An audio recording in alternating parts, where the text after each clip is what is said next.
ಗ್ರಹಗಳು ಎಷ್ಟಪ್ಪ? ಯಾವ್ಯಾವು? ಬುಧ ಗ್ರಹ, ಶುಕ್ರ ಗ್ರಹ, ಭೂಮಿ ಗ್ರಹ, ಮಂಗಳ ಗ್ರಹ, ಗುರು ಗ್ರಹ, ಶನಿ ಗ್ರಹ, ಯುರೇನಸ್, ನೆಪ್ಚೂನ್. Very good. ಸೂರ್ಯನಿಗೆ ಅತಿ ಸಮೀಪ ಇರುವ ಗ್ರಹ ಯಾವುದು? ಬುಧ ಗ್ರಹ. ಬುಧ ಗ್ರಹ. ಭೂಮಿಗೆ ಅತಿ ಸಮೀಪ ಇರುವ ಗ್ರಹ?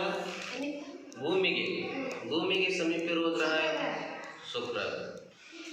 ಸೂರ್ಯನಿಗೆ ಅತಿ ದೂರದಲ್ಲಿರುವ ಗ್ರಹ ನೆಪ್ಚೂನ್.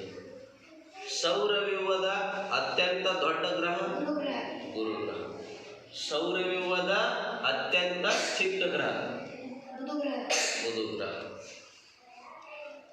ಸೌರವ್ಯೂಹದ ಅತ್ಯಂತ ಪ್ರಕಾಶಮಾನವಾದ ಗ್ರಹ ಶುಕ್ರ ಗ್ರಹ. ಮುಂಜಾನೆಯ ನಕ್ಷತ್ರ ಬೆಳ್ಳಿ ಚುಕ್ಕೆ ಎಂದು ಕರೆಯಲ್ಪಡುವ ಗ್ರಹ ಯಾವುದು? ಶುಕ್ರ. ಜೋರಾಗಿ ಹೇಳಪ್ಪ ಸ್ವಲ್ಪ. ಕೆಂಪು ಗ್ರಹ ಮತ್ತು ಅಂಗಾರಕ ಗ್ರಹ ಎಂದು ಕರೆಯಲ್ಪಡುವ ಗ್ರಹ ಯಾವುದು?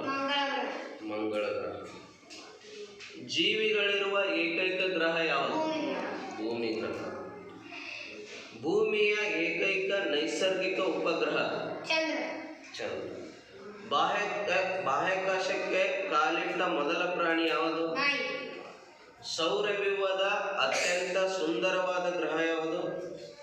ಶನಿ ಗ್ರಹ. Very good.